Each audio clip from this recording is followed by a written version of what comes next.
គេតង់ជាមួយនឹងការបដូររូបភាពនៅលើអេក្រង់នេះអីអញ្ចឹងគឺយើងអាចចុចបដូរបាន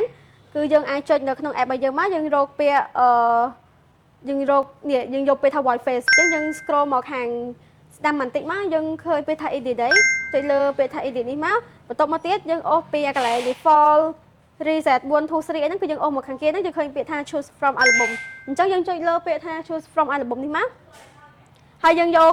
ពីក្នុង album យក gallery មកអញ្ចឹងអានេះគឺយើងអាចដាក់រូបបានហើយឧទាហរណ៍ខ្ញុំដាក់រូបមួយនេះក៏បានដែរនេះចឹងដាក់រូបនេះហើយយើងអាចសេរីព្រមអីតាមតម្រូវការយើងបានប៉ុណ្នេះមក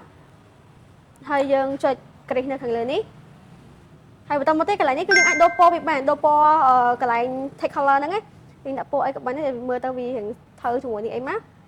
ប៉ុណ្នេះហើយកន្លែងនេះគឺយើងអាចសេរីបានតាមតម្រូវការយើងហ្មងយើងចង់សេរីមិនក៏បាននៅក្នុងហ្នឹងនិយាយទៅខ្ញុំធ្វើការតែប៉ុណ្នេះទេបន្តមកទៀតខ្ញុំចុចពាក្យ save អញ្ចឹងនៅលើនាឡិកានេះវានឹងចាប់ផ្ដើម download ដូចគ្នាឯងវាសិនកន្លែងទូរស័ព្ទទៅទាំងអស់ហើយ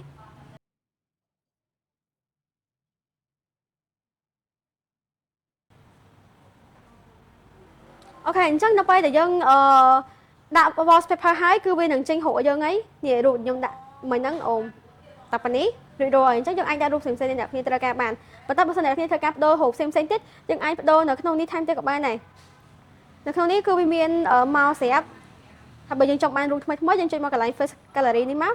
នេះដូច World Cup 2026នេះក៏វាមានមកថ្មីដែរយើងអាចដូរអានឹងក៏បានដាក់រូបខ្លួនឯងក៏បានដែរបើដាក់រូបខ្លួនឯងមានតែកន្លែងមួយកន្លែង edit ហ្នឹងដាក់រូបខ្លួនឯងអញ្ចឹងការដាក់រូបភាពគឺរួចរាល់ហើយអញ្ចឹងយើងជាមួយនឹងការប្រើប្រាស់ function នៅក្នុង app អត់ប្រវត្តិអ្នកគ្នាគឺយើងចុចមកក្នុង app របស់យើងនេះមកយើងមើលលើពាក្យថា notification អញ្ចឹងពាក្យកន្លែងនេះគឺគេចង់ឲ្យយើង alert ជាមួយនឹង notification អញ្ចឹងយើងចង់ឲ្យ alert អីគឺយើងបាក់នឹងមកដូច alert Facebook alert Instagram Telegram អីហ្នឹងតែបើសិនជាទូទៅគឺយើងដាក់តែអ្វីដែលសំខាន់ទៅបានហើយកុំឲ្យវាស៊ីថ្មវា alert មកច្រើនអីចឹងហើយយើងបាច់វិញមកកន្លែង favorite contact នេះកន្លែងនេះគឺយើងអាច add ជាមួយនឹង contact បានដូចយើងមាននៅក្នុងនេះយើងអាចដាក់ក្នុងនឹងអីបានមកដាក់ឲ្យយើង select ឧទាហរណ៍ថា1 2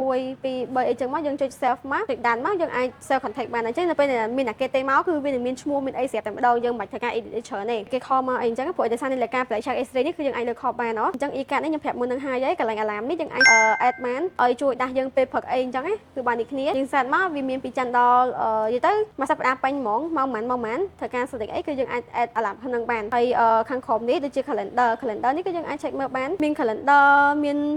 ច្រើនណាស់ហើយកន្លែងនេះគឺជាកន្លែងយើងថតមើលថាយើងចុចថតពីនាឡិកាទឹកចុចថតបែបនេះអូខេអញ្ចឹងអានេះគឺគេសម្រាប់បញ្ជីអីអញ្ចឹងហើយបន្តមកទៀតហ្នឹងគឺវាមានជាមួយនឹងការ find device អញ្ចឹងឧទាហរណ៍ថាយើងប្រើជាមួយនឹងនាឡិកាហ្នឹងយើងបាត់នាឡិកាឬក៏យើងបាត់ទូរស័ព្ទយើងអាច find device ពីនាឡិកាទៅក៏បានពីទូរស័ព្ទទៅក៏បានដែរអញ្ចឹងខ្ញុំ find ពីទូរស័ព្ទទៅចុច find ណាចឹងវានៅ alert នៅ line នេះហើយផ្សេងទៀតយើងអាចមើលនៅក្នុង calendar វាមានច្រើនមានភាសាមានម៉ោងមាន system មានអីអញ្ចឹងមាន auto lock និយាយទៅយើងអាចសេរីនៅក្នុងនឹងបានទាំងអស់បានអីគឺនៅក្នុងនឹងមានអញ្ចឹងការកណេការភ្ជាប់អីហ្នឹងគឺខ្ញុំប្រាប់ detail អស់ហើយមានបញ្ហាអីអាច comment នៅខាងក្រោមនេះដើម្បីពួកខ្ញុំធ្វើវីដេអូបន្ថែមបានអញ្ចឹងជួបគ្នានៅវីដេអូក្រោយ